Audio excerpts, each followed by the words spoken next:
Dylan Allman, welcome back to the show, man.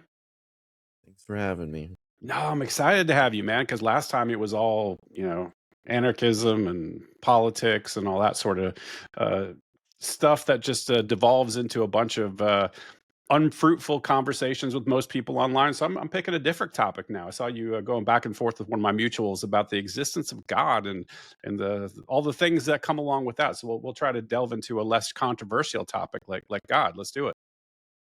Sure, let's go for it. So cool. So I'm gonna start off with what was the problem you have with the mutual you got into it with? What do you take umbrage with? Because it seems like you're pretty upset with him about the way he went around, managing his arguments, his account and stuff. And so what's the major problem? Sure. Yeah, just to speak in more of a general way, since he's not here to defend himself, there's a lot of accounts online that will take advantage of this sort of new cultural surge towards Christianity as this sort of strongman form of stability, yet still framed as a counterculture movement of like, okay, I'm counterculture now. I want to have a family. I want to have just like a man and a woman, like live on a Tradcon farm. thing. Yeah, it's like there's nothing cool about being counterculture for the sake of counterculture, whether it's one way or the other. This new trend of being like, well, I'm counterculture because this, it's taking advantage of this sort of movement of like, do you want stability in your life? Do you want to have this grounding that you can stand on that other people don't have? Like, come on over to Christianity. And what's inherent in a faith-based system is that it is not going to have very solid ground to stand on. By the nature of it, it relies on faith. I So don't have a what you mean? Sorry, just to interrupt. But I think what you mean is ontologically speaking. yeah, Yeah. ontologically speaking, that just is what it is. And I don't think that's necessarily a problem. Just like accept that for what it is. That people don't like that, understandably so. There's a reason why I'm not religious. But there's this insecurity that can fester that will lead people to trying to find ways to justify things or at least take the battle elsewhere. And a lot of that is a projection onto atheists exactly what they themselves are struggling with internally. And you see this all the time with these accounts that are framed as like, used to be an atheist, now I'm a Christian, so it has that clout baked in of like, ooh, he's reformed of one of those, so he has the authority to speak about what those people actually think, and then proceed to just project that insecurity outward and claim everything under the sun built from this straw man of not what any atheist thinks, and they know this, whether they were an actual atheist or not, they know what they're doing to bait atheists in to go, oh, that's not what I think. And then that brings in a ton of engagement, which I tend to try to avoid, because that's exactly what they're looking for. Right. And then they can just do their normal trying to bait the atheist into something like, oh, like you have an opinion about something? What's your worldview based on? Like, it's not grounded in anything. And then there's no conversation that's had at all because the atheist is just dismissed off the bat. And then it's just a constant recycling of that. And it's frustrating to see. I tend to avoid it. I used to engage occasionally, and then I was just like, there's nothing worthwhile here. But occasionally people will of that nature will just respond to me, and so I'll feel the need to reply back. But again, it's never productive. I shouldn't engage because there's nothing's going to come out of it. Yeah, It's just infuriating. that's fair, and I think that's the way it's intended. There's so many parallels with politics too. I think you get to the same paradigm. I was a Republican, I was a neocon, and I saw Ron Paul, and now I'm a libertarian. Like, it's the same thing, or from the left, a similar type of thing, or transitioning from whatever group, in group to out group, or vice versa. So it's a pretty common paradigm. I agree. Do you think Yeah, it's that? like the "I used to be a liberal" type shtick that Yeah, it Dave was like Rubin has. Matt Von Swole. He's the new guy that I can think of. That was I was a And then at some Democrat. point they become so far removed from their original upbringing that like everything they talk about, oh, liberals this, liberals that, it's like you actually don't even know what they believe anymore. Like you're not even making any points, and I think it's a very similar situation. Yeah, I agree. I completely agree. So do you think there's value in talking about the question of whether gods exist or can exist, or the whole deist, theist, panentheist, atheist? Like, is there any point, do you think, to have these type of discussions? Yeah, I mean, I think there's value in having discussions about basically anything. This in particular, it's like the question, right? Like, Seems to be. yeah, like of course it's going to be important. But people dedicate their entire lives to this, which is why, even from my perspective, it seems like it's very important, because what such a belief requires from me is so radically different than what I'm currently doing that, of course, I want to know if that is a true belief, because if it is, I'm doing everything wrong, and I don't want to do everything wrong, but there needs to be good reason to believe that that belief is true, and I haven't encountered sufficient reason to believe that. And that's to say, belief, for what it is, I don't exactly have control over what I believe and what I don't believe. This is another straw man that's typically thrown out. It's like, okay, well, atheists just want to go and sin without repercussion. Every time. So That argument's never late, man. Yeah, so they choose not to believe.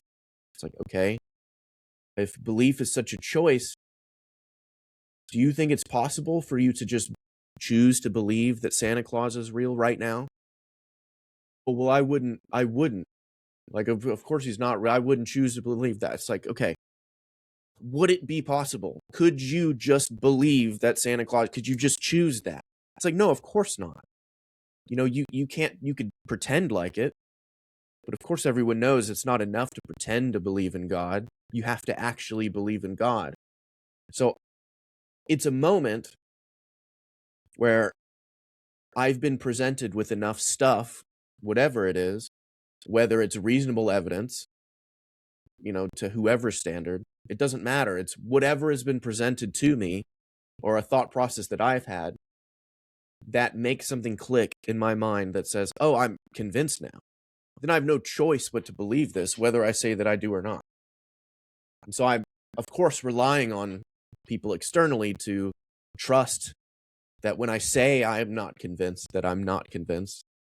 But I'm unconvinced nonetheless, and I don't think that has anything to do with whether I want to be or not. The grieving mother can want to believe that her child didn't die in war, but like you can't just choose not to believe that. They show up and they have his casket. It's like you can't control that. So I think that's always a ridiculous argument. Also, Yeah, it's like we all have to bend to reality. We have to bow down to objectively reality as mediated by our senses. I don't think we have a choice. I don't think anyone has a choice, honestly. if I wanted to, that's the thing. If I want to go sin without repercussion, even if I was like, hey, I want to not believe that God's real, but like he is actually real, going to sin, I'm still going to face the repercussions, whether I myself am convinced of truth or not. So it's never been, it's like, oh, they just don't want it to be on their conscience, I guess. I guess that's fine, but that's just as uncontrollable as, the initial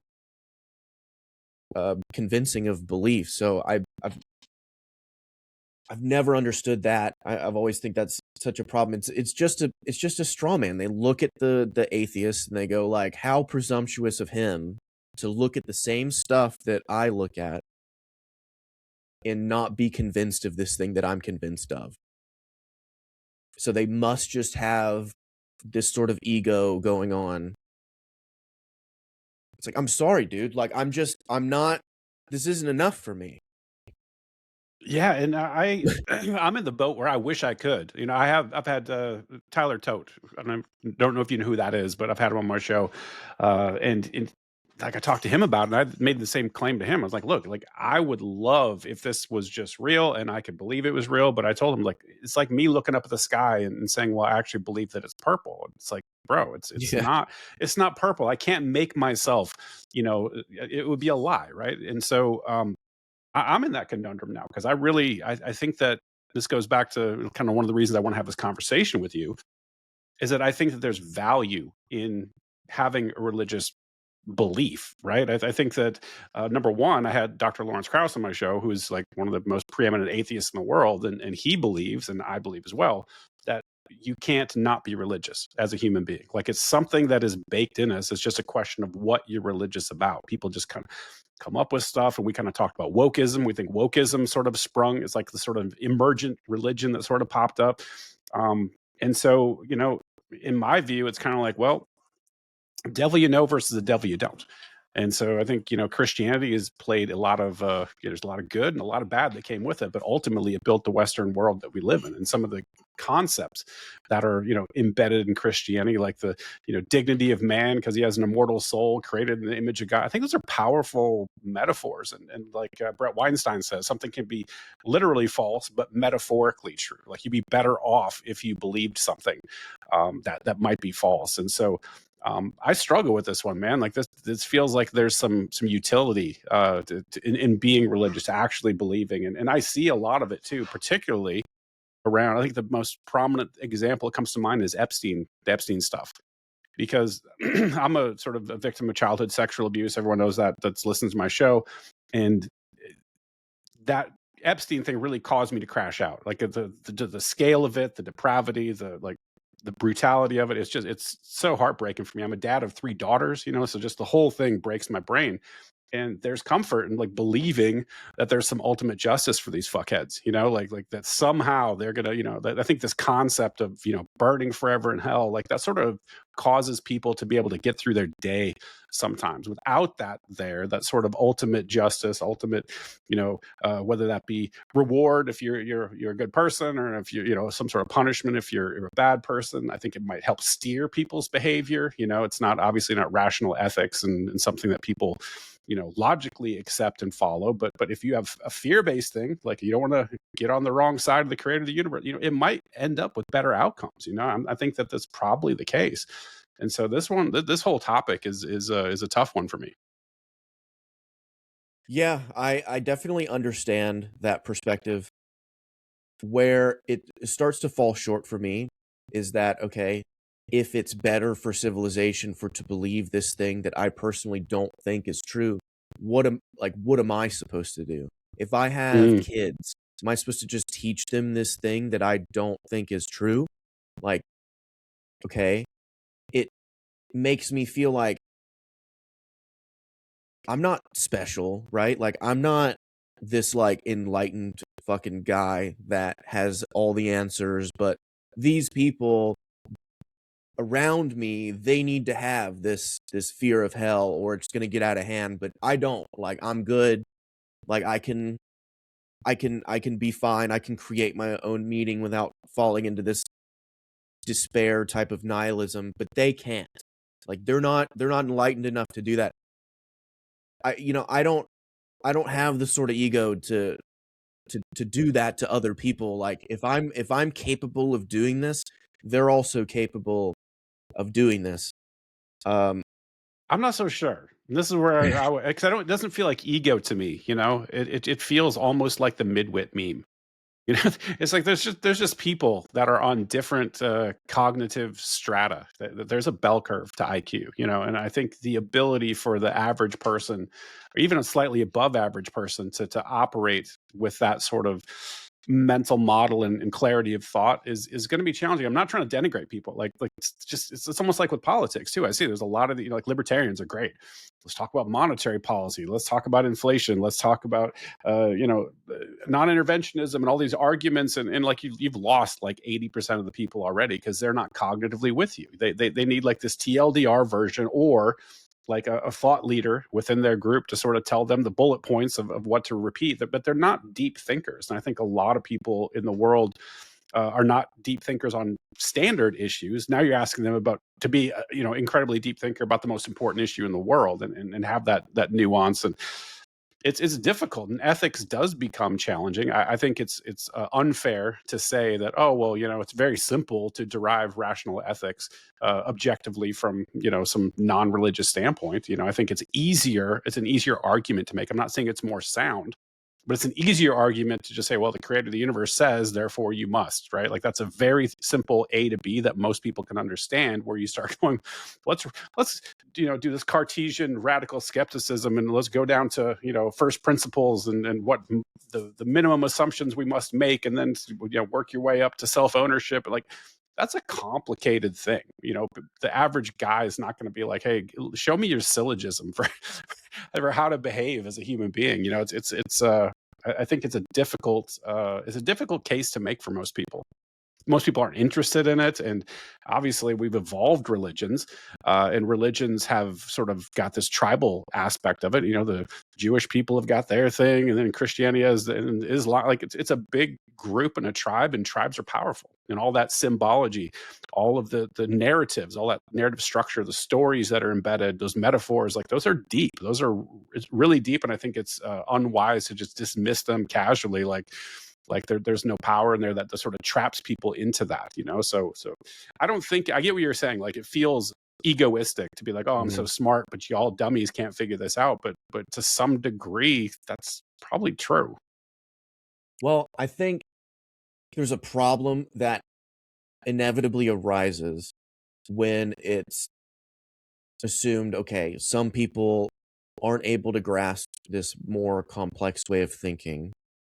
So the simple way of thinking doesn't necessarily have to be the religious conclusion. It could just be a simpler way of thinking about ethics.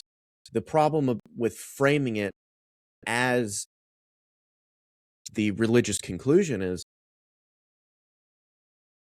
if this is untrue, or if there's not, from my perspective, there's not good reason to believe that it is true, now we're priming people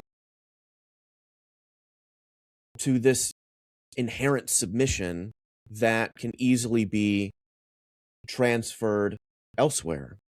And I made a post about this the other day that I think could be interesting to read here. Yeah, go for it. But I say, religion sits at the center of the liberty question because it trains the most intimate habit a person can learn: surrender. It asks for gratitude toward an author you never consented to, obedience to terms you never negotiated, and a lifelong rehearsal of praise for an arrangement you had no power to refuse. People talk about freedom as if it lives out there in courts, ballots, protests, orders. Meanwhile, a far older regime operates inside the skull, treating thought as supervised, desire as suspect, doubt as dangerous, worth is conditional, access to peace is something granted rather than owned. And religion endures because it resolves anxiety cheaply. It answers questions before they fully form and assigns purpose without risk, and converts uncertainty into duty. And that trade feels humane to many people. It reveals the pressure of authorship, but relief purchased through surrender still trains the same reflex: defer first, obey inwardly, and trust the structure over the self. It recruits your relationships as enforcement. Approval becomes conditional, doubt becomes betrayal, belonging becomes a leash, and the cost of honesty rises with every person you love. A person can flee a country, they can change jobs, languages, neighborhoods, even names, but a cosmic monarchy offers no exit, only deeper submission. So the promised paradise reads as a perfected obedience, endless affirmation, endless gratitude, with no meaningful right of refusal. Certainty feels safer than responsibility. Permission feels easier than agency. A supervising gaze feels comforting to anyone trained to distrust their own solitude. The struggle for liberty begins with rejecting internalized authority because every external tyrant benefits from minds already practiced in reverence. A mind trained to kneel is easier to steer. A mind that demands evidence, protects doubt, and keeps its dignity intact in the presence of the sacred becomes difficult to govern through fear, shame, or reward. Therefore, throwing off religion becomes rehearsal space for freedom itself, quiet, private, decisive, and honest. And I stand by all of that. It's like, look, it's one thing if it's true, right? Like, you can't, if it's there, whatever. But we're not operating there. We're operating in a place where, okay, this theory exists, and in order to believe it, it rests on faith. And if you're not comfortable just believing something on faith, it's worth it to dissect that and think, okay, who exactly is this serving? And if this isn't true, then it's serving whoever the authors of such a thing are, whatever institutions use this to their advantage. Even if you, oh, well, I don't believe in organized religion. This is personal for me. It's like, okay, where did it come from? Like, ultimately, you got this idea from somebody. You're telling me that, like, just upon introspection alone, you came to the conclusion that the Christian God of the Bible is the correct one. No. You were taught this. You read the scripture from the Bible. Maybe you don't like what some churches do, but ultimately you are at the behest of the same belief system as the other people that do buy into that. So you've essentially primed yourself to this submission, to this surrender, to, again, like I said, something that you did not consent to, something that you didn't choose. And then you're expected to praise that arrangement that you have no power to refuse in the first place, because you believe that that's true. Like, you don't exactly get to refuse that, but you're expected to worship this. You can't just walk out of there. I mean, like, Well, not only that, not just worship, but you have a duty to proselytize and give your money to the church too. There's always that money hook in there. It's like, hey, you're going to give us our cut. It's just like taxes, right? There's so many parallels between these religions and government. It's shocking. so it to me, it's not like the argument that, like, okay, this is a preferred situation than these people who maybe don't have the proper IQ to get to where I'm at, need this religion to steer them in the right direction. I don't buy this. I think it essentially primes them to be manipulated in the worst way possible. It wouldn't be a huge deal if, just so-and-so had this personal belief and they lived their life in a way that didn't hurt me and great. We live in a society where people interact with each other.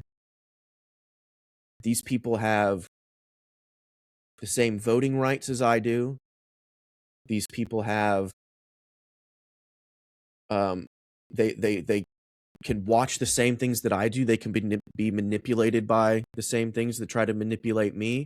They could be used as cannon fodder for the projects of tyrants. And if people like Larkin Rose will describe the state and the belief in political authority as the greatest superstition, because that's what it is. If people are already primed to believe in such superstitions that may not have as a direct practical effect as the belief in political authority does, they're still ready to go. And we see this, whether Adolf Hitler was actually a Christian or not, that doesn't matter, but he certainly used that to his advantage. Having Christian verses, printed on and used for Nazi propaganda and on the gear that soldiers wore in the war. It's useful behind that, because they've created this immovable object that they know that, okay, well, the creator of the universe this is how you got to do it. These people aren't swayed by arguments. This is, okay, we can have a conversation about the potential ills of abortion or something like this. And if my value structure or my sense of right and wrong isn't grounded in this like immovable cosmic entity, we can have a conversation and my mind could be changed. Not them. It's grounded in this, okay, God said so. I mean, who am I to question God? And if God's real, like, okay, I might not like it, but it is what it is. There's no good reason to think that he is real. So, that's what throws all of this into So let me stop there. question. Let me stop you there. So when you say there's no good reason to believe that he's real, what I think you mean to say is that the claims made by religious people thus far, that's what you're talking about, is like the specific claims made by Christianity or Islam, Muhammad ascending on a winged horse, like all of these things that they've claimed so far, like that is what you are talking about, correct? Or are you talking about a larger question about whether gods can exist, whether something besides what's been proposed so far might exist? Like where are you at there?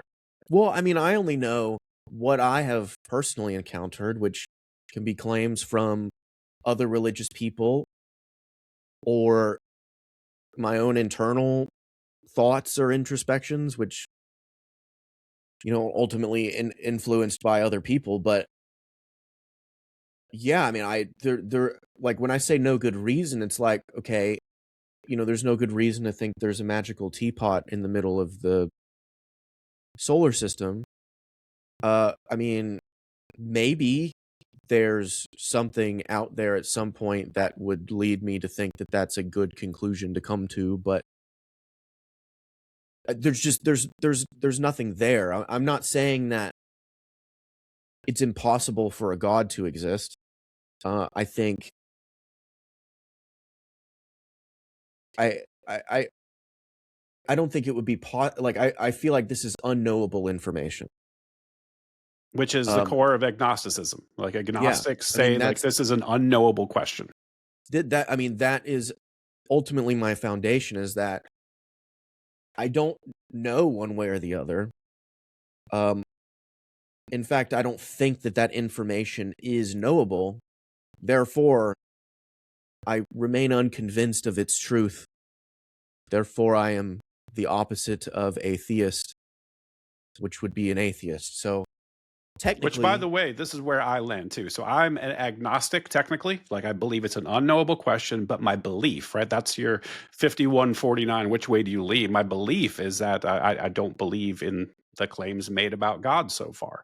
I will say I'm open, I'm searching, and I'm trying to figure it out. So with that said, do you have any idea or any thoughts about what the hell actually is going on here? The nature of existence, nature of reality, like all those deep questions. Do you have your own personal belief about that, or do you just kind of like, I really don't know?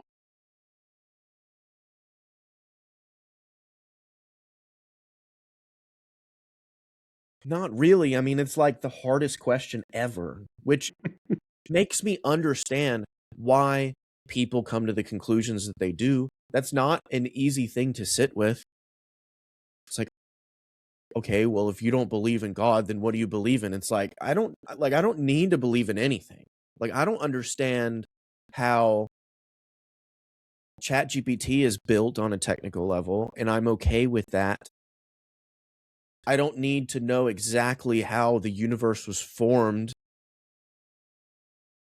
11 billion years ago, if that's even how long ago it was formed. I don't know. I think it's okay to not know these things, and for people to be like, oh, well, I might not know how ChatGPT is built on a technical level, but I do know for certain how our universe was created, and I will literally die for this belief. That just seems completely unreasonable to me. I think dogma, no matter what it is like a huge fucking problem. You know, this is as it's dishonest, it's limiting, it's dangerous. Whether it's no matter the belief, it could be a practically harmless belief that you hold dogmatically, but if you hold a belief dogmatically, nonetheless, you're essentially harming yourself internally. You're closing yourself off from growth. You know, I say, I have a post that I made the other day, and I think it's relevant here. I said, I don't know shit. I will never know shit, and I will never pretend that I do. I read, I think, I write, but at the end of the day, I'm just another ape trying to map the universe in front of me. Every post I make is a snapshot of where my head is today, built on a stack of guesses, arguments, and corrections that will keep changing as new information hits. That's all any of us are doing. The scale of what there is to know dwarfs anything a single mind can touch. My attention is finite, my time is finite, my vantage is narrow. I move through life on fragments and inferences, and so do you. Acting like that pile of fragments just happens to line up with absolute truth is delusion. People tell me I sound like I'm holier than thou, which I can understand. I mean, the way that I tweet can maybe come off that way sometimes. That they think that I feel like I'm smarter than everyone else. The truth is literally the opposite. When I post a long post, this isn't a sermon. They're me wrestling in public so I don't con myself in private. I write in detail because if I compress everything down to slogans, I start believing my own bullshit. Laying it out forces me to see where the logic bends or breaks. Humility is basic hygiene. The moment you decide you get it, curiosity dies and tribal reflex takes over. You stop learning and start defending. You trade I might be wrong for either I can't be wrong or that's just how I see the world. And from there you slide into either fanaticism or a numb, lazy certainty that never has to lift a finger. I'll keep arguing hard because ideas matter, but I'll never pretend to hold the final version of anything. Every claim is provisional. Every stance is on review. If something I say helps you, good. If you tear it apart and improve it, that's even better. So, like, for someone to be like, I know this, really in any circumstance, if I think is ridiculous. I understand on a practical level, we need to, like, do things. And that requires you to believe that, like, when I pick up this cup, it's going to follow my hand. But ultimately, this form of radical humility is necessary to have an honest interaction with the world. And taking anything just on faith, I think, is a fool's errand. And I don't see how that benefits anybody when faced with true alternatives, because it's not either be religious, like be a Christian, or be a Stalinist that's gonna fucking kill everybody because you believe in the party. So like that's not the only two options here, and it's typically presented that way because a lot of people do that, but this is because they're taught that they need to have something. I mean, this is the consistent conditioning. It's like you have this religious hole in your heart, it has to be filled with something. Not really. It doesn't have to be filled with something dangerous like that. Fill it with like, man, I really like to play chess. There you go. You found your life meaning in being the best chess player in the world. And that doesn't require you to operate dogmatically regarding the most important question that there could possibly be. So I'm curious, because you said earlier that everyone has to be religious about something. What are some things that you are religious about? Ooh, that's a good question. I would say probably the question of ethics. Like that is really important to me, and I've built up, or not built up. I've sort of accumulated arguments that arrive at objective ethics. Right. I'm very passionate about the non-aggression principle, almost to the point of being religious about it. It's sort of like the high. And when I say religious, I mean it's kind of like the Jordan Peterson type thing. Whatever your highest value is, kind of becomes your god or substitutes for your god. And for me, non-aggression, free markets, all the things that are the center of the bullseye with respect to libertarianism, kind of have become that for me. I think that's fair. In a similar respect, I caution against such a thing. That not necessarily where you're at is a bad thing, but what the foundation is built on may be. If it truly is this dogmatic belief that's unquestionable, you have the answer to the universe, that could cause problems. I don't think. Sorry to interrupt. I don't think religiosity, the way I'm actually conceptualizing it, and what I'm trying to define my terms here. Being religious about something, it does not equate to being dogmatic. I think those things are not mutually exclusive, but they're separate questions. Gotcha. So I don't believe I'm dogmatic about it. Like I still am. I question myself every day. I'm like you. I'm one of these people that I'm like, where am I know I'm fucking up somewhere. Well, I'm getting something wrong. And so I'll always go back to the base and I'll reevaluate more. How did I get here? Because you don't ever want to get in that situation where you're locked in the box. You just assumed everything. You believe you got everything right. And then you go forward just confidently, like going out in public looking like a dickhead because you got something wrong. And I think if you ask everybody, I think if you were like, okay, well, about this subject in general, do you think you've gotten anything wrong somewhere along the line? Everybody will say, sure, I'm pretty sure I've got something wrong. But if you ask them to recount their steps, it's like they'll agree, this is right, this is right, this is across the whole causal chain. And then they'll still get to the end and be like, I'm pretty sure I've got something wrong. And so I'm kind of in that mode right now, where it's like I'm pretty confident in the foundation of my beliefs, and I still move forward and advocate for peace and non-aggression and free markets and all the things that sort of derive from the non-aggression principle. But I'm still questioning it. And even to the point where recently, I'm kind of like, well, you know what? And this is a good parallel with government and religion. It's like, well, if I believe evolution is true, and I clearly do, there's infinite evidence for it, then these things evolved for a purpose. Right. So governments evolved because they were better for causing reproduction and sort of expanding the numbers of human beings, right? Making sure we don't die out. So it has some utility, or at least it did in the past. So am I being too I don't know, arrogant in trying to dispense with it? Like, am I knocking over a tower where I don't know what the consequences of that are going to be? Like, I think about that a lot with both religion and with government. Mm-hmm. Yeah. First of all, I think this is a good thing that you wrestle with that. I think the biggest problem is that a lot of religious people don't do that. They lack such a thing, which is what I think the issue is. Well, hold not on, necessarily publicly or privately, because I think there's a huge difference between, particularly with people who are religious.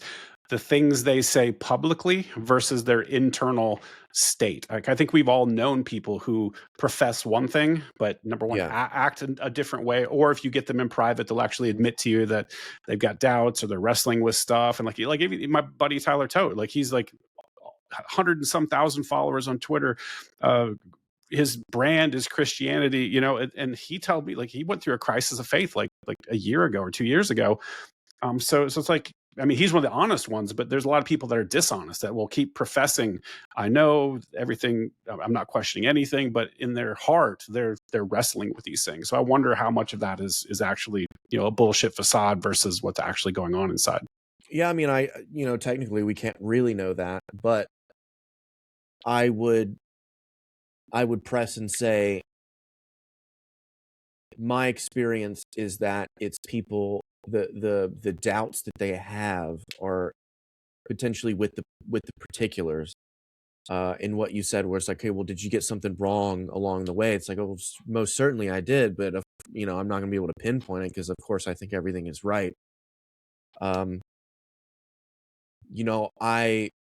have had a lot of conversations with my father, who is very religious, and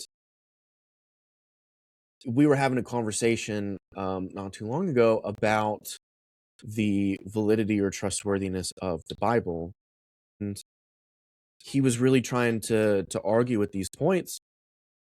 And at some point I stopped and said, hypothetically, if there was just irrefutable evidence that you were convinced of that came out tomorrow that said just the Bible's just bullshit, it's made up, that's it. Like I know that's not going to happen, but hypothetically, this proves it wrong 100%. None of it is true. Would this affect your belief in God? And he was like, well, no. And it's like, okay, then that's not a worthwhile conversation because your belief is not contingent on this.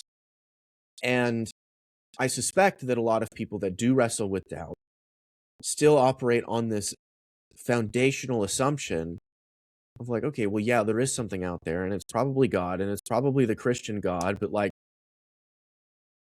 why did my daughter die? Why would God allow this to happen? And it's like, you're already begging the question by framing it as, why would God allow this to happen? Even if there's moments of, okay, well, is there even a God? Real quick, before you go past this, I think this is so important, what you just raised. I don't want to forget this. And this is like advice for anybody who's talking to anyone else about a controversial issue. If you can start early in the conversation with asking them to define the criteria by which they might change their mind.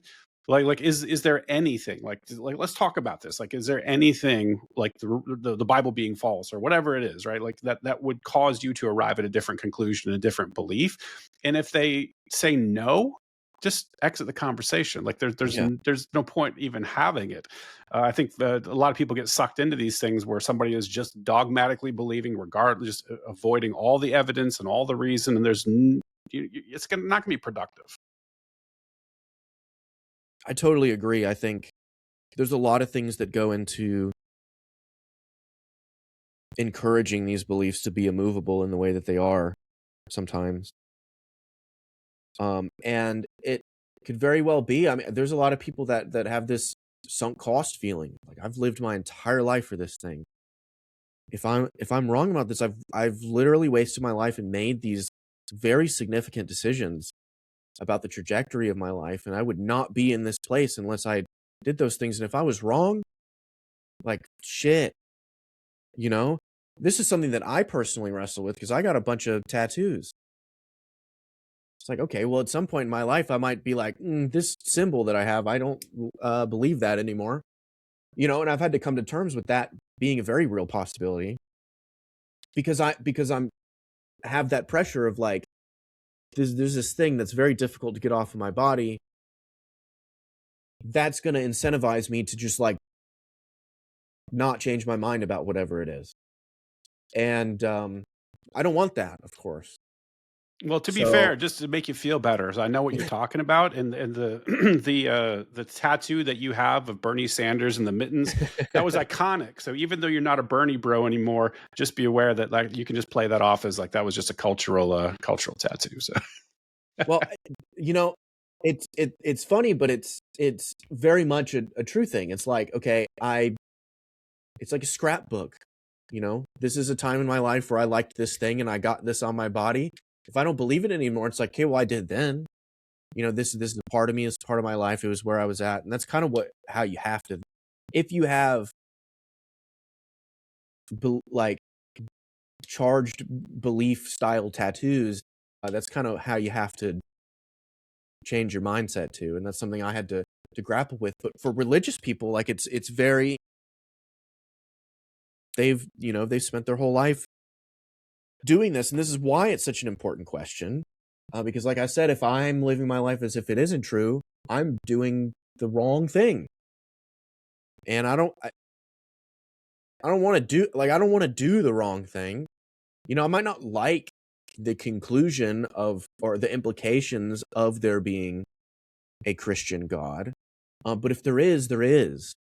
You know, like, maybe I'll just be unhappy about it. But, like, I'm not gonna, like, go to hell out of principle. I'm not a fucking idiot, you know? But, I mean, it's like, I don't know. In these accounts that just shit on atheism all the time, they don't seem to understand this, or at least they pretend like they don't.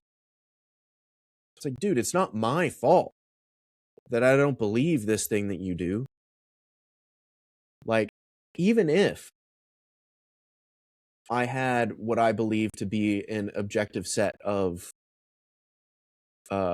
moral views that they think is unjustified because that's not grounded in a divine command, so what? People live in contradictions all the time. Like, this is life.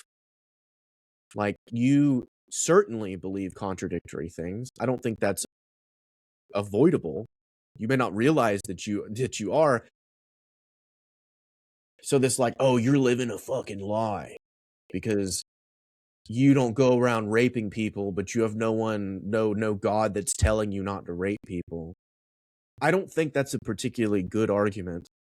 it's kind of insulting from our side, particularly because for the most part, I know there's differences, but for the most part, we arrive at the same place to the point where the religious people will accuse atheists of stealing their ethics. Right? It's like, well, let's not kill, let's not rape, let's not steal, let's not. There's all these things, the thou shalt nots, that we pretty much agree on. You can either reason it from first principles objectively, or you can, if you believe it just fell from the sky in some tablets, cool. We both essentially have the same ethics. So I don't understand why we're having this major argument. Like, if we're just all cool to each other, can we just be cool to each other? I don't understand the fight, the need to fight about it. Because it's a gotcha. It's a way to just dismiss whatever the person is saying. And I get it. There's a lot of, Reddit atheists that can be really annoying. The worst. And, I was such a person once upon a time. Me so too. I will raise my hand. I say this all the time. I went through my Reddit atheist phase, and it's I think it's just part of the journey, man. It's like the tattoos. I got the tattoo, and it's in my past. Yeah, and the answer to the Reddit atheist isn't the Reddit Christian. It's, don't fucking do that. Like, it's not. And so a lot of these, they become this sort of simple-minded Christian counterparts to the Reddit atheist, and I don't think that's useful. It's infuriating. It'd be as infuriating as the 17-year-old that just got upset and stopped going to church, and whatever. Like, there's no substance there, and that's what causes the problem. So, like, doing the same thing in reverse, maybe it feels good or something, but it's not it's not going to accomplish anything. It just It reminds me of politics. It's like escalations. I think that the Reddit atheists, I think, emerge from a fact that they had religious injury. They grew up like I did, and you were hurt by your faith, and you realize you were lied to, and you get bitter about it, and you start attacking religious people. And then you have this group of thought leaders of four horsemen. We've got Hitchens, and we've got and they're tearing Christians to pieces, and then they got to bring the William Lane Craigs and these other people, the apologists, to come fight them, and there's this like battle, right? As opposed to having just rational, reasoned, low, not inflammatory conversations, and trying to actually discuss things. You see just fighting. It's so much like politics. It's shocking to me. It's just you're on a team. You got to shoot down the other team, and you're not even worried about getting to the truth. We should be looking at this, in my view, as a problem we're all trying to tackle together, and we can have different views on it, and we can be respectful of each other. But maybe I'm just naive. Like that seems to me like almost too much for this group. maybe, but I think it's not exactly deniable that it is incredibly harmful, because Sure. you're just getting people to dig their heels in more. You're getting them to be more dogmatic about this thing. And this dogma is obviously not a reliable pathway to truth. I mean, if we care about truth and doing the right things, or having an accurate understanding of reality, this is doing actually the opposite.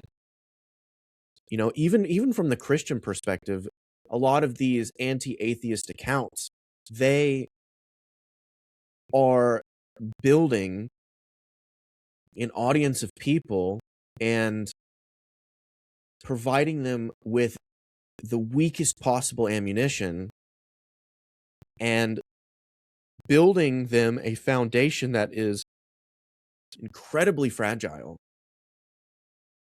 Because the best way to get to a religious perspective, I would argue, is a slow burn of genuine inquiry, conversation, education. And if you're just like, Hold on, I'm going to look at add these- one. I'm going to add one to that, which I think is super important, is experience. Having experiential, like some sort of spiritual experience, either mediated by psychedelics or breath work or meditation or whatever. Like, I think that is a huge component that often gets overlooked. It's not all arguments. Mhm. And it's, yeah, a lot of times it's not arguments at all. You just have this experience. But what I would say is that when you present it as, look at these fucking idiot atheists that are Yeah. obviously wrong, no need they can just be dismissed.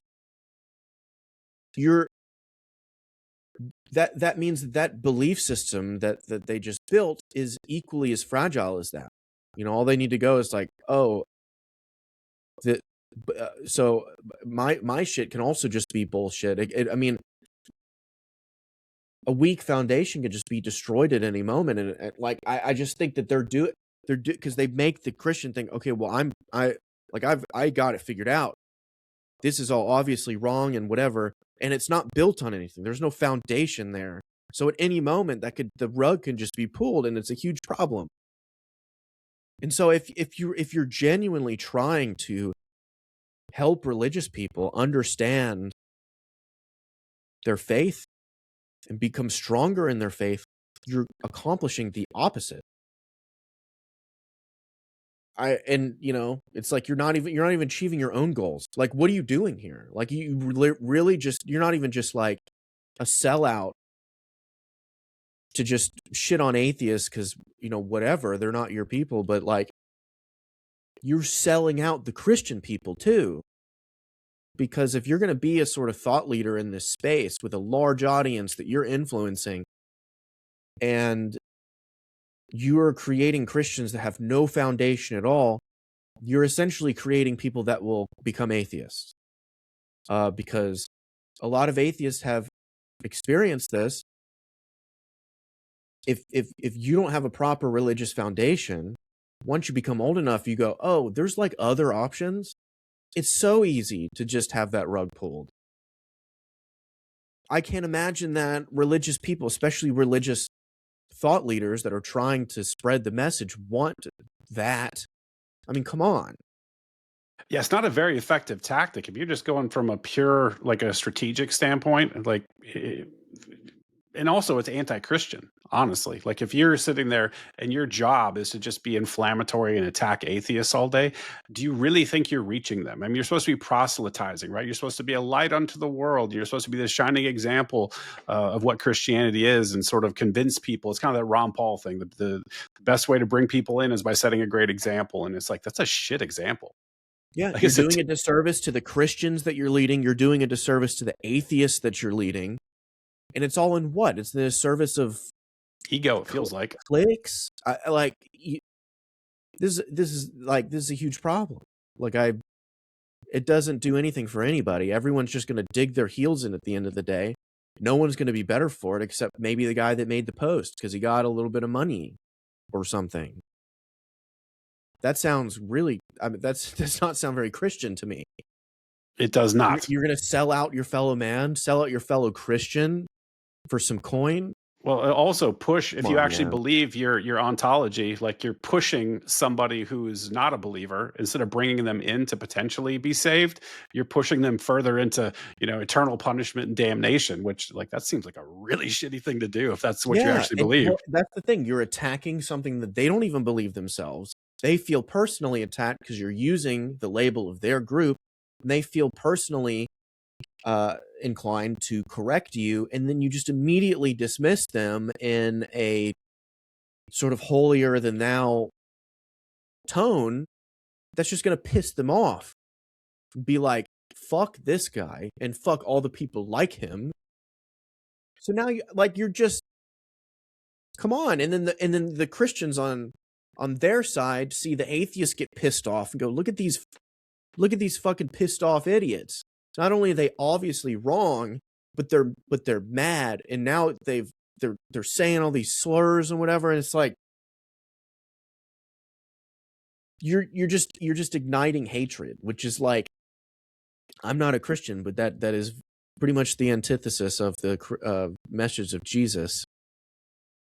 Like, come on, I understand it doesn't get clicks to try to have a genuine conversation, but dude. So that's what makes me mad. Is it's like it's the hypocrisy, and then it's the lying too. Like I'm sure, like I don't know most of these people, but like, well, I used to be an atheist, and hear all the things that atheists don't even believe. It's like, I don't believe that you used to even be an atheist. Like, this stuff that you're saying makes it clear that, like, you don't know what any of this even means at all, and you're just saying it. I don't see any value in such a thing at all. It just seems harmful. Well, here's a question then. Who in the space, meaning like discussions about supreme questions of the universe, gods, and philosophy and whatever, who do you think is doing it right? Who does it well? I think there's two separate things. There's the more there's a Bible scholar that I really enjoy watching. His name is Dan McClellan, and he himself is a member of the Mormon Church. But he is really good at Bible scholarship, and he's like so well read and understands all of this. I like him a lot. Forget exactly the other guy's name. It's Cliff something. You know him? Cliff. And he's a Christian? Yeah. Cliff. Yeah, see, I don't even know how to say his last name, so I don't remember it. Knechle. Never heard of him. Glad I asked, though. These are two people that I've never even, they're not on my radar yet. He's a really good Christian communicator. And but the he question, by the way, wasn't absolutely is limited doing it right. strictly to Christian communicators. I just mean anybody who's in these spaces, whether they're atheist or religious or whatever. Like I want to sort of highlight people who you think are doing a good job of having these type of conversations and direct people Well, okay, towards so them. I think that guy Cliff he is a like street preacher type. He'll go to college campuses and just have people ask him questions. He's the Charlie Um, Kirk of street preaching, huh? so, a bit, but he's very honest. He's very forthcoming with if someone brings up like a bad Bible verse or a contradiction or something. He's very forthcoming about like acknowledging the difficulty of reconciling such a thing. And won't get super heated in a conversation, is like genuinely trying to understand where this other person is coming from. I think he tends to do it right. I think, yeah, Dan McClellan's really good with the Bible scholarship. One of my favorite YouTubers is Alex O'Connor. That's who I was going to bring up. I think he's amazing. Yeah, he's great from the atheist perspective.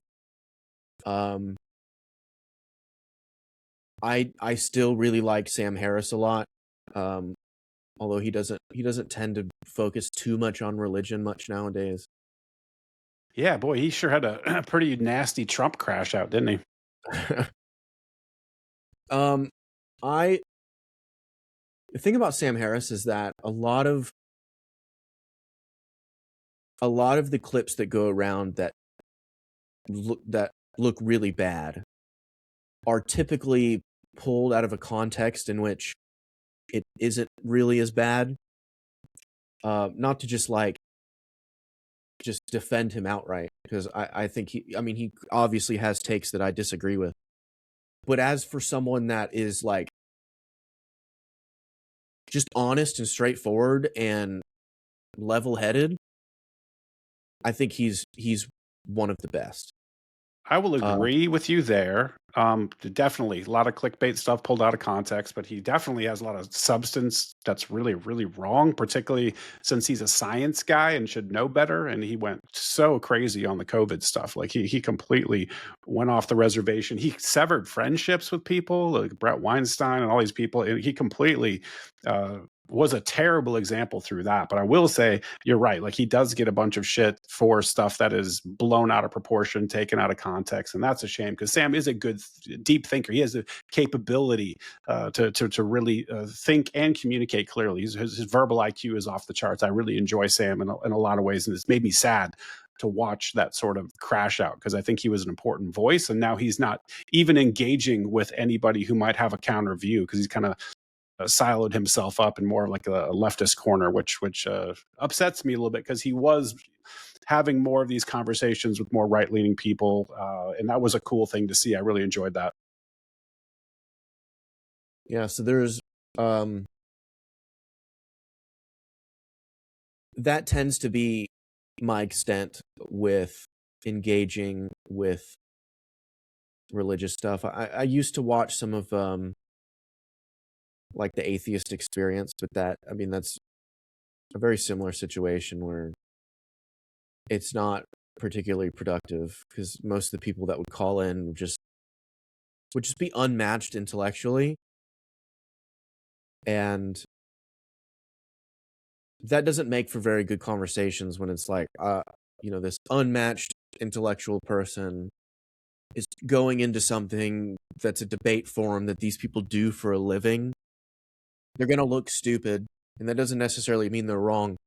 They're just not going to be prepared for this. And that's like the target contestant for that show. So I don't really engage with that anymore. What about like Matt Dillahunty? I mean, he is the Atheist Experience guy. Is that the guy? Okay, I wasn't sure what his show was. Okay, yeah. I don't watch him.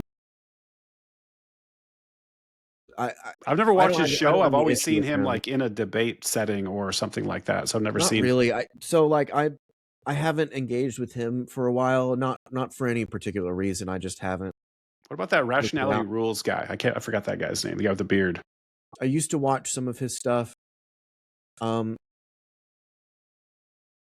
this could be completely wrong, but the vibe that I get from him, and when I watch his videos, it's very like, it's way too cookie cutter for me. It's like, okay, this thing this person said violates these particular three fallacies for these reasons.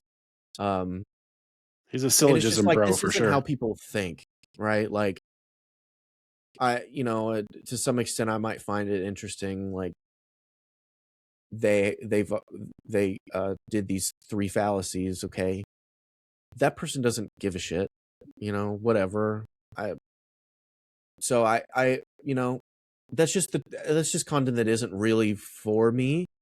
I definitely gravitate more towards the Alex O'Connor side of things, which is great. I mean, I've literally been watching him since he started on YouTube like 10 years ago, and we're pretty much the same age, and our religious trajectory has been pretty much exactly the same. So it's really cool because if he has a conversation with somebody, I can almost live vicariously through him as if I'm having that conversation with them, which is really cool because we're very much on the same wavelength with pretty much everything regarding worldview, which makes him basically my favorite YouTuber in that, like, I just feel like that's me, you know? Yeah, and I like Alex a lot too, except for I'm not a ethical emotivist. Like I don't know where he's at with that. I think he's completely off the reservation on ethics. But other than that, like I'm completely vibing with him. And it's just fun fact. I know the guy who produces his show, Oh, cool. or actually, sorry, films his show. I don't know if you've seen George from the Tin Men. That guy is awesome. I actually interviewed him in London like 2 years ago with Helen Pluckrose. That was a fun time. But I'm like one person removed from Alex O'Connor. I would love to have him on. He'd be like a dream guest, but we gotta grow the channel a bit, I think, before he would be worth his time. Yeah, he'd be great. What I was saying is that alignment with worldview, is the ethics is certainly included in that. So I think that's one thing that me and you probably deviate on pretty significantly. Really? So you're an ethical emotivist, huh? I would describe myself as such. Although I try to steer clear of these, like, labels, but that seems like a good enough label to describe how I engage with ethical questions. Interesting, interesting. So how does that jive with libertarianism? Because like that seems to me to be a very subjective standard. Just boo activity. I don't like that. Well, it's not a standard at all, actually. So, I mean, one could argue that maybe I have less theoretical like grounding as an objectivist might. And this is what I don't know if you saw it. Very little people did because it's much too academic for most people to spend their time. But I wrote out a essentially my political philosophy, which I called Authorial Jurisdiction, which is coming to the conclusion of libertarianism without any sort of thick moral commitments. It's very similar to Hans Hoppe's argumentation ethics, but it doesn't require the reader to make these sort of objective moral truth claims that comes along with it. Because that's something that I personally struggled with. Is like, okay, well, I agree with a lot of these conclusions, but these objective moral truth commitments I'm uncomfortable with. So what am I supposed to do here? Am I not supposed to be at this conclusion? And so Well, what do you object to, first of all? Because I mean, typically, if you distill it down, libertarians who come from an objective standpoint, typically through the religious channel or through reasoning from first principles, are like, okay, well, we're rooted in self ownership. Like we run this meat machine. This is ours. This is our boundary of our body, and it can't be transgressed. With that foundation, like maybe talk me through how you view it in that light, or do you reject that, or do you accept it? Like, how does it work? Sure. So I think what we can do actually is we can just kind of like pick apart what the core argument for my philosophy is, starting from the very beginning. So the first line in this is, and I'll actually send this to you. Yeah, please do, because I don't think I've read that. I'll send it on Twitter. So this is within this document. Actually, I have the core argument, which is very short. And then I have this project scope, which is just one page about why I did what I did here. And then I have a glossary of words that I think are worth defining to understand this properly. And then I have 11 pages of common objections to this, which I kind of just came up with myself because most people don't care enough to read this and actually object in any way. So if you do at some point read this and want to write out an objection, Yeah, would really I love appreciate this. This is so you. Like, this is exactly the way you it. write everything. I love it, and it's so So opposite of the way I operate. so I so first line is, I begin with the only entry point that does not beg questions, acting. And what I mean by this is there's no presuppositions baked into this. This doesn't beg any questions. We are doing this. You know, it doesn't matter why, it doesn't matter how. We just are doing this. We are acting. And I say here, you're reading, I'm writing, both of us are selecting means to ends. Again, it doesn't matter why or how. This is just what is happening. This is observable reality. Denial fails by first use, since the denial would be an act that presupposes what it tries to erase. From this, I keep one primitive, first-person authorship. I speak from a center, you do the same. So denial is in, I deny that you are acting. Not only is this just like unintelligible, but it's denying by first use. It's self-defeating. It's Is what it is. self-defeating. It's, I am denying that you are doing this, but I'm denying that I'm acting. It's like, that doesn't make sense because I'm acting by denying. This fails on arrival. It's so funny because this is exactly the way I conceptualize self-ownership. Because if you're going to argue against self-ownership, you're using your self-ownership to argue against it, which is a self-defeater. And so this is very, very much aligned. It almost seems like a restating to me. I'm not sure what the differences actually are. I'll have to think about it more. So the difference becomes a bit more clear as I go through this. I have an additional step, which I call jurisdiction, which is what I think you would call self-ownership. And then I also have what I call to be self-ownership, which is one step above. But I'll explain what this means here. So I say, I use this primitive, which is the acting, the first-person authorship, to set the ground rule for any discussion that hopes to justify anything. So in any sort of interaction that I have with anybody for any reason, this is the ground rule for anything, and that includes trying to justify something. If you try to move me by reasons, you already treat me as a source of commitment. It's like, hey, I think you should be my slave. Great. I've tried to move you by reasons. This is treating you as a source of commitment.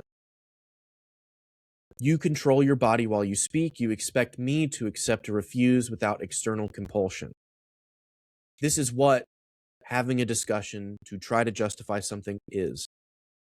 I could try with external compulsion to make you do something, but this isn't me trying to justify something to you. This also isn't me saying that you're wrong for trying to use external compulsion. This is just me saying, in this particular instance, this is very specified. In the moment where I'm trying to justify something to you, I'm using that first-person authorship that is assuming your first-person authorship, which is a source of commitment. Justification uses the grammar of self-direction on both sides. Now, I say define a person as an agent capable of forming ends in selecting means with some continuity over time. This is how I'm defining person. Other people might use a different definition here, but for this sake, this is the definition that I'm using. An agent capable of forming ends and selecting means with some continuity over time. It's just human with memory, not even necessarily human. This is a being with memory. They are selecting means, forming ends, whatever. Define a body as the scarce physical system through which that agent initiates and halts movements. We, for better or worse, we find ourselves in these flesh vessels that we can't exactly remove ourselves from. You could. I just wouldn't recommend it to anybody. Don't unalive yourself, people. Well, even then, you would just be, you wouldn't be removing yourself from it. You would be dead. But fair, good point. Two agents cannot exercise full control over one body at the same time without collision. So this is I'm animating this body, you're animating that body. If both of us want to animate my body, that's not possible without collision. Even in this science fiction hypothetical, we can't both inhabit the same body. We will be literally colliding with each other.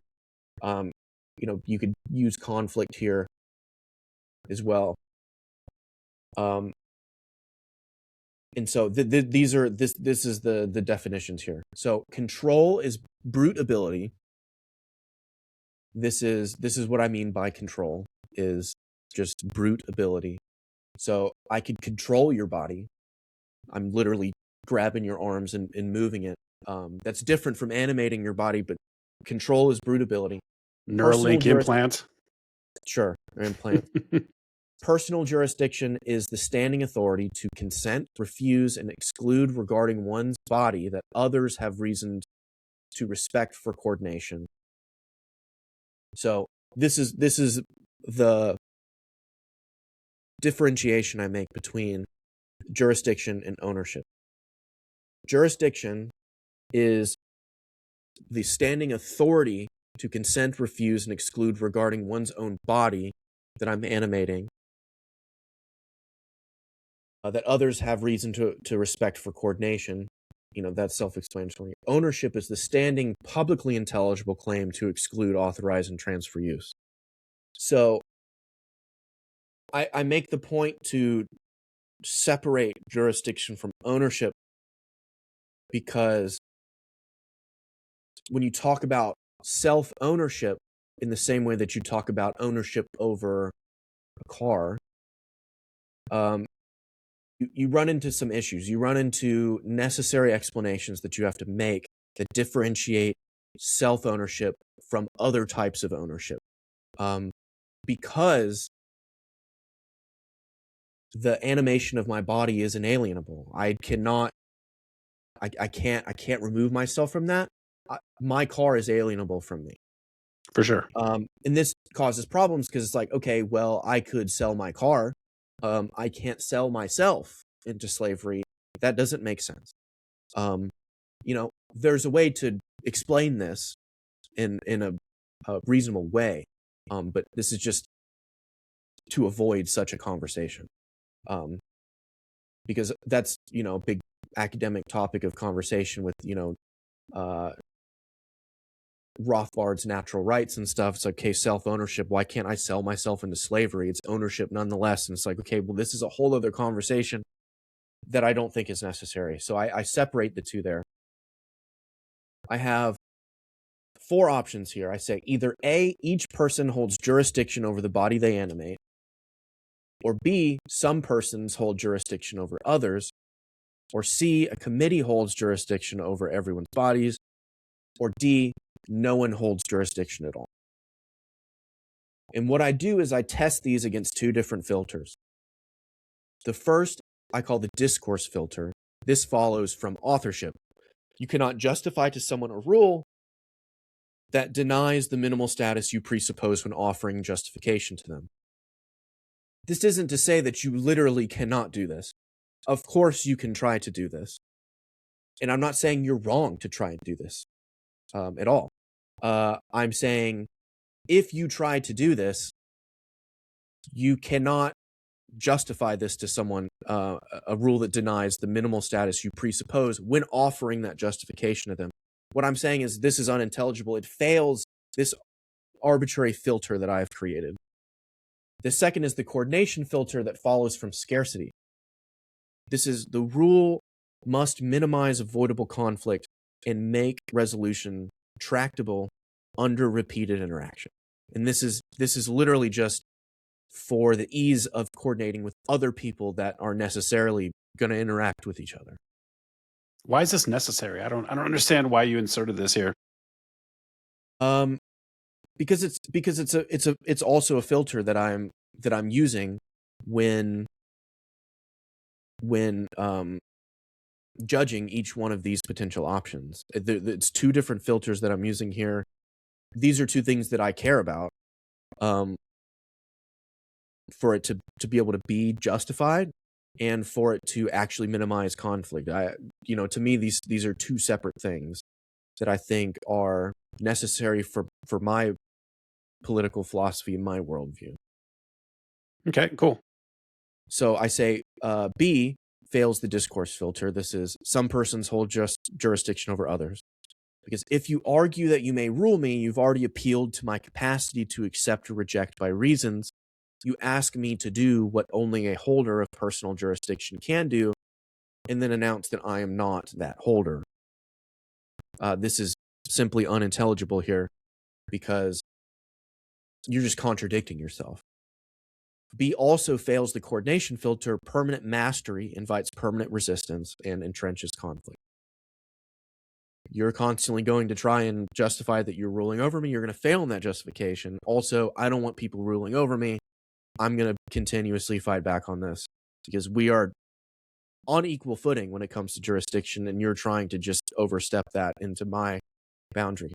Yeah, and this is basically a reinforcement of Aristotle's law of identity, right? A equals A. A human is a human, so one cannot control another human without their consent, right? Like you have the exact same rights, you have the exact same responsibilities, and just because an individual makes a claim that they can control you, or a quorum of individuals, n number of people, when they get together, somehow magically confer an ability to sort of control you.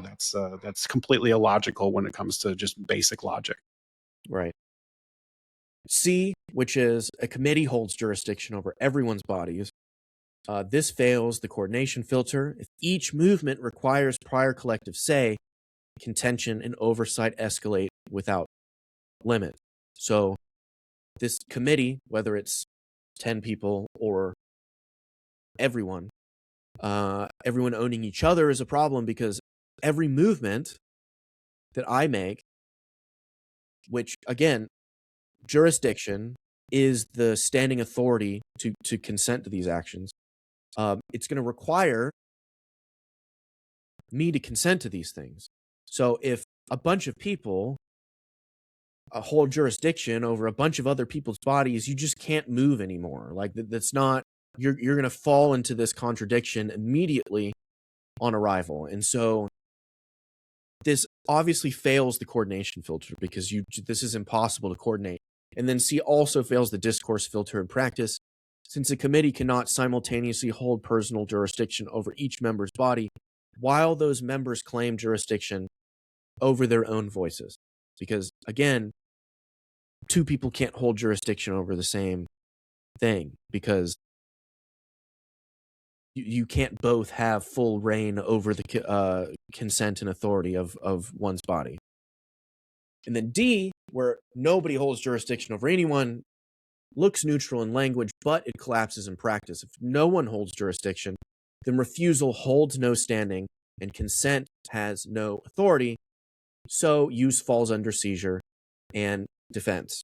Okay, you don't have jurisdiction over your body, so I'm just going to take over your body, and your refusal means nothing. So it just doesn't, it fails immediately because there's no standing authority to consent or not consent to anything. This fails the coordination filter as conflict becomes continuous. It also fails the discourse filter since without standing agents, jurisdiction has no audience.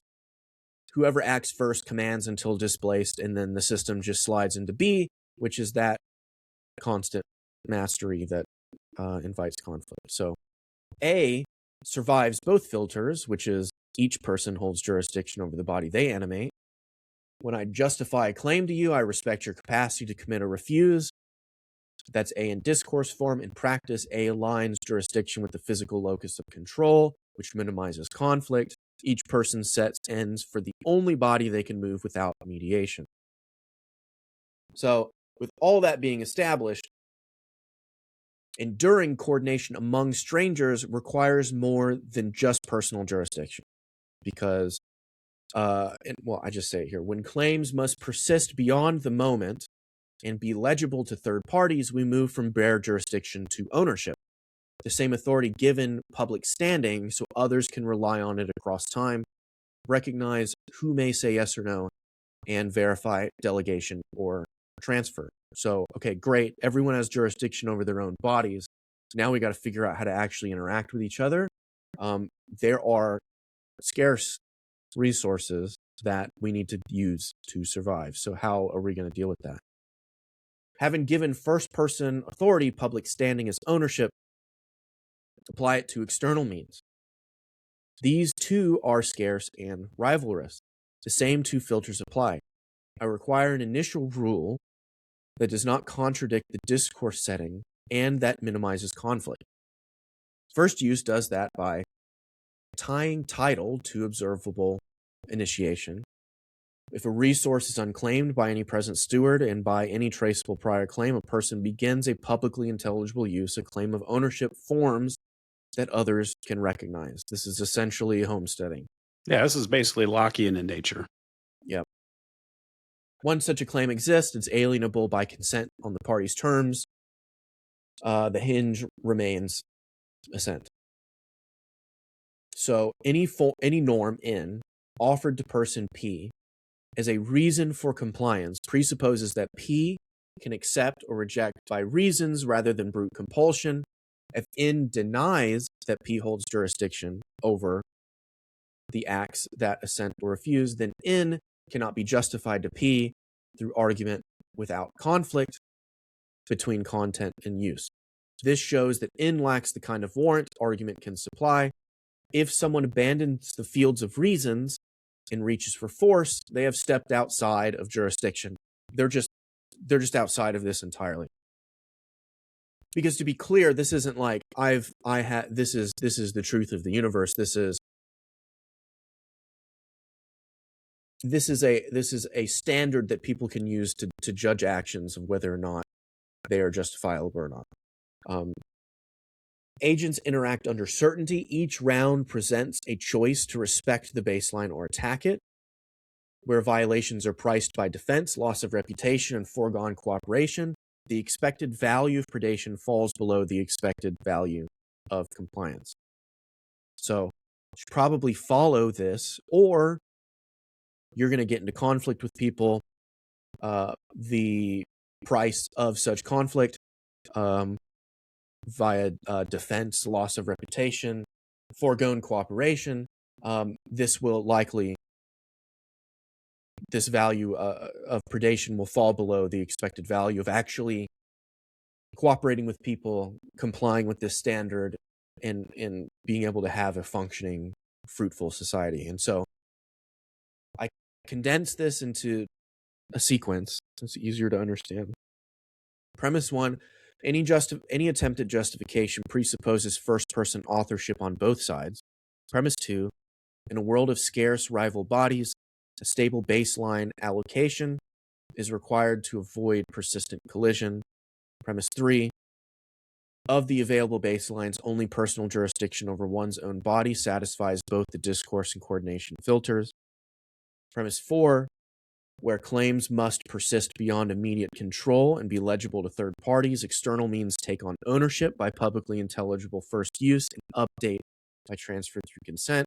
Premise 5, a default rule against initiatory force prevents chains of intrusion in reprisal and preserves the conditions for lasting cooperation among agents. Conclusion, inalienable personal jurisdiction and a property order form a stable package for agents who seek the greatest possible conflict avoidance and cooperation among equals. Everything in that package rests on the same primitive. When the standing of authorship is pressured or obscured, jurisdiction, ownership, and the norms that guard them inherit that distortion. So that means at any point, if you try and pressure or push back against anything that built up to that property order, everything else that is going to inherit that distortion. So you're going to basically make the bricks fall. So that means to respect each step of this process. That's basically what that means.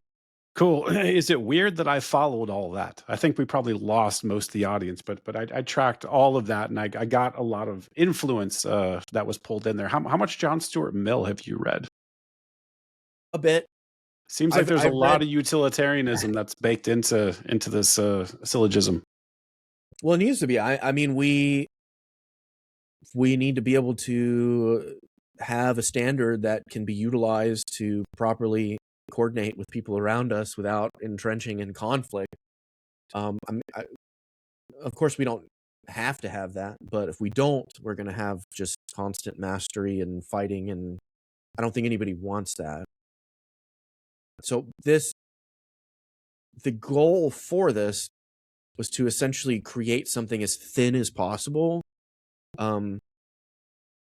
because the biggest issue with some forms of libertarianism is, okay, this, and this, therefore, this is the correct ethical truth objectively.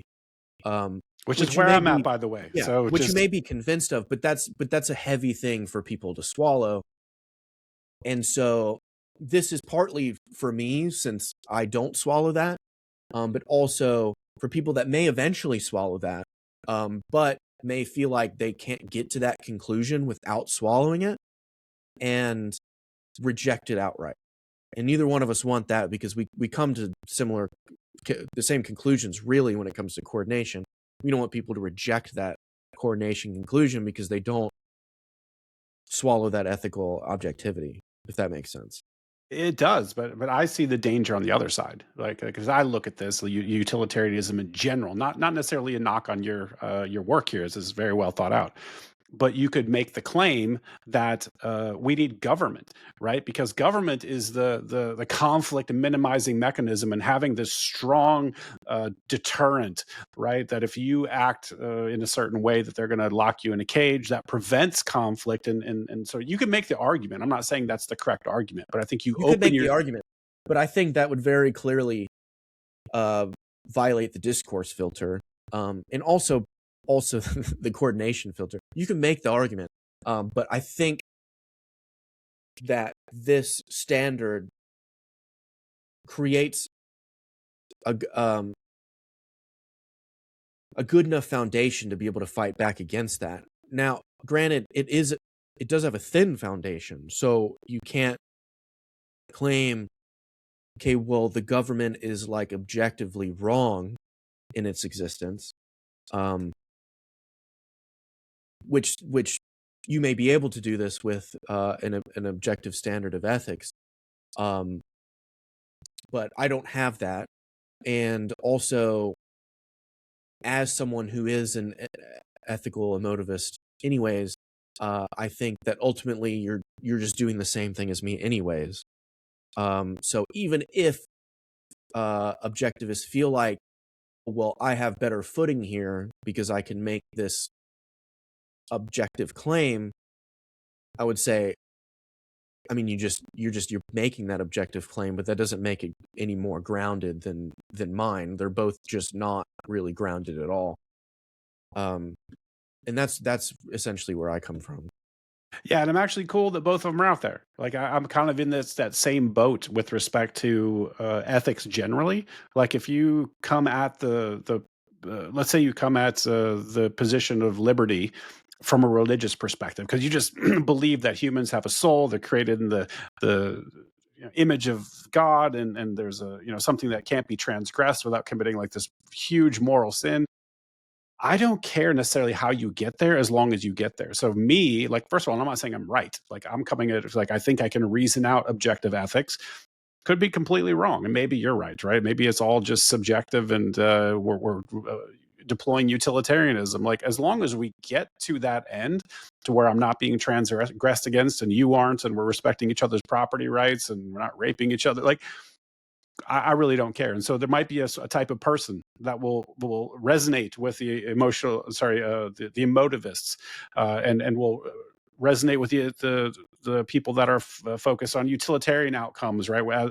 Whereas like I'm saying, like, look, this is a line you absolutely shall not cross, and there's an objective basis for it. That might resonate with a different group of people. Everyone's different, and I'm okay with multiple arguments as long as we arrive at that same conclusion, which leads to peace and free trade and capitalism and increasing standards of living, which I think we all agree are noble aims, right? These are these are utilitarian outcomes that we all believe will be manifest if we respect each other. Yeah, I understand the argument of like, okay, since this is as thin as it is, it can easily be rejected, right? Oh, I'm just gonna, okay, fuck this. I'm just gonna use force anyway. I would argue that this is the case all the time. You know, if just because you may think, or may even be accurate in that this is grounded in objectivity, it still only takes someone to be like, okay, I don't really care. I'm gonna take your stuff anyways. And they You do know, it so every day right now anyway, right? right. So it's like I understand this to an extent, but ultimately it doesn't matter. Either someone's gonna choose to follow this or not. This is my attempt to go, this can make sense without the objective moral truth claims. Like that's really it. Um, and that was something that I wanted because, okay, like I was saying, I'm at this, and I talk about this sort of in the project scope here. I say this project exists to carve out a disciplined foundation for how I think political life works. Once you treat authorship as primary and coordination as the central engineering problem, I wanted a piece that turns a diffuse bundle of intuitions into a legible object, tight enough to be tested, revised, and extended without collapsing. It's written as a tool for clarity, a scaffold that keeps me honest about what I assume, what follows, and where the real stress points live.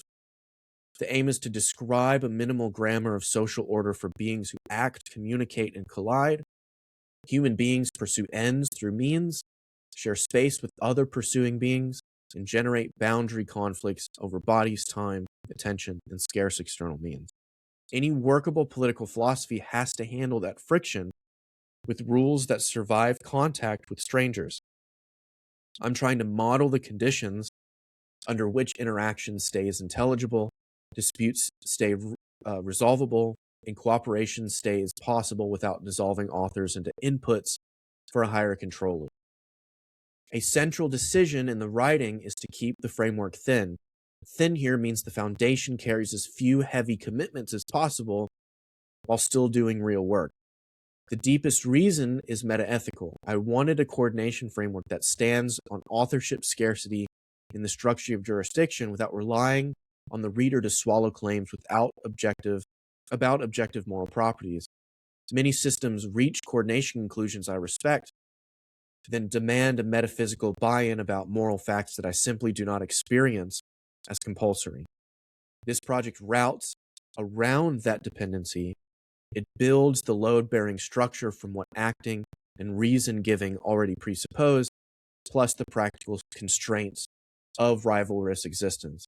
So somebody like Hans Hoppe, who has his argumentation ethics, someone might look over this and be like, okay, that sounds good, sounds good, sounds good. Now, this foundation that it's built on, I don't buy it. Now, this invalidates everything that follows to that person in particular. That's what I'm trying to avoid, because they might look at the conclusion and be like, that's a cool conclusion, but like, dude, fuck this foundation. Or it gives the critic ammunition to just dismiss it outright. And this is a problem, because everyone's going to try and find a justification to rule over you. Always. So I say I'm interested in a framework that can be evaluated by anyone willing to reason about agency and coordination, including people whose meta-ethics differ wildly from me, like me and you. Here, normativity shows up as warrant inside practice. If you address another as an author, you invoke assent, refusal, commitment, illegible standing. That is a functional grammar of justification. It can be analyzed, criticized, and continuously improved. Second aim is to make justification itself explicit, an explicit object of analysis. People argue, persuade, bargain, threaten, and bargain again. Reasons are a coordination technology that presupposes a certain kind of participant, a being who can assent, refuse, and commit over time. I want the framework to take that seriously and to track what follows from addressing one another in that register. This yields a way to talk about legitimacy as a property of relations, something that shows up in how claims are offered and received rather than as a badge bestowed by tradition, majority, or institutional prestige. Because those aren't on any footing. It's like, okay, well, I don't think you're the king anymore. Fuck you. You know, it's built off of nothing. And so my final goal is diagnostic. I want a compact test for social apparatuses, institutions, norms, platforms, bureaucracies, markets, family structures, any mechanism that routes behavior. The question is always how that mechanism treats authorship. Does it preserve individuals as authors of commitments, or does it compress them into predictable residues whose choices are anticipated, nudged, and harvested as output? This diagnostic stance keeps the framework usable outside of narrow politics and forces it to confront how control operates through incentives, standards, permissions, in the quiet shaping of available options. And so essentially this can just act as a standard for everyday life and not necessarily just a political philosophy in people's relationship with the state. It's anything. Is this relationship that I have, does it respect my authorship as an individual? Maybe it does, maybe it doesn't, maybe it does kind of. You know, maybe there's significant pressure on that. And this isn't to say that they're wrong for doing this, but it gives the individual the standard to go, let me judge this. Is this serving me? Is this respecting me as an author? If so, great, let's keep doing it. If not, you know, maybe it's still worth it to be in this relationship, but at least I understand it for what it is. Or I can work on trying to fix it or remove myself from that relationship, or, you know, and so on. So that's essentially what this is for. No, and I completely agree. I think people sometimes, particularly the napists, you know, the liquid Zulus of the world, they get lost in the sauce and they forget the reason why we have ethics in the first place. It's a relationship. It's supposed to be a reciprocal relationship that you have with people. And you're exactly right. I was on Jacob Wintergrad's show after he had Dave Smith and Zulu on. And I was like, I was screaming at my screen. I was on a flight from Rome at the time I was watching. And I was like, guys, it's a diagnostic. You know, that's what it is. It's supposed to identify when a violation has occurred. It says nothing about what you do to make that right. That's a secondary issue. Justice is a whole other can of worms here. And saying you're not going to, you know, stop your kid from being murdered by stealing a penny, that's retarded. That is so fucking dumb. And so I'm really glad you highlighted that exact word, because that's the same place I'm coming from. It's a diagnostic. It's just to let us know when we've crossed a line, when we've transgressed against somebody. It says zero about what you do about it. Yeah, we are all we are different people. We necessarily are coming from different places. We have different minds. We have different experiences, genetics.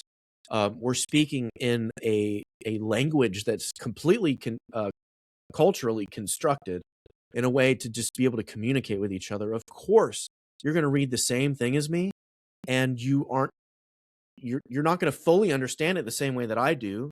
We're going to have disagreements on this. This is just an attempt to like put this together and go, hey, if you care about the same things that I do, if you care about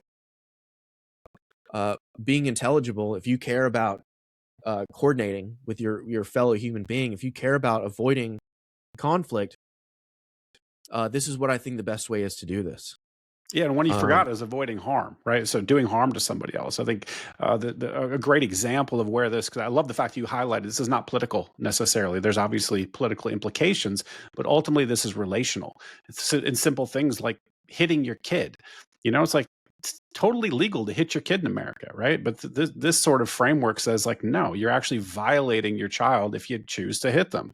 Same as if you decided to hit your wife. This is a relational diagnostic that has wide-ranging implications. But I think people do get sometimes too laser focused on what are the political ramifications of it, because I think that's politics is where it's most present in our lives, the most like obvious sort of situation where we're aware of that presence. Yeah, at some point, if you are interested, this is way too long to talk about on any show. But I have a article or essay rather on my blog that essentially takes this framework and extrapolates from it our relationship with modern governance, which I call algorithmic governance. The name of this article or essay is Self-Authorship as Political Resistance in the Age of Algorithmic Governance. And I sort of introduce our current situation in society today and then go, okay, what do we do? Here's the standard. I outline the standard. And then I go, how can we apply this standard to what we see today, and then go into that. Dude, send me a link. I'll link it up in the show notes. I sent it over Twitter. Okay. But it's about like a 30-minute listen. Substack. Mm-hmm. Cool. I will add it. Well, hey, man, my brain's about broken and we're way over time already. So pretty sure that the non-nerds that are watching are probably struggling to keep up as well. So why don't you tell everybody where they can find you online, man? So Twitter or X, whatever. I think I'll dead name that shit for the rest of my life. I swear. I know. The lifetime of this website, I think people are still going to call it Twitter, unfortunately, for Elon. But everyone's going to, either way, it's Twitter or X, whatever, x.com/Dylan M. Allman. M is the initial for my middle name. I'd rather have Dylan Allman. However, X wants me to pay like $40 a month in order to have access to requesting a dormant handle, which may be worth it for $40. However, if you subscribe to it, if you get the dormant handle, you have to continue to subscribe indefinitely to keep that handle. Because if you stop your subscription, you lose it. No chance. I'm going to keep the M in the middle of my name.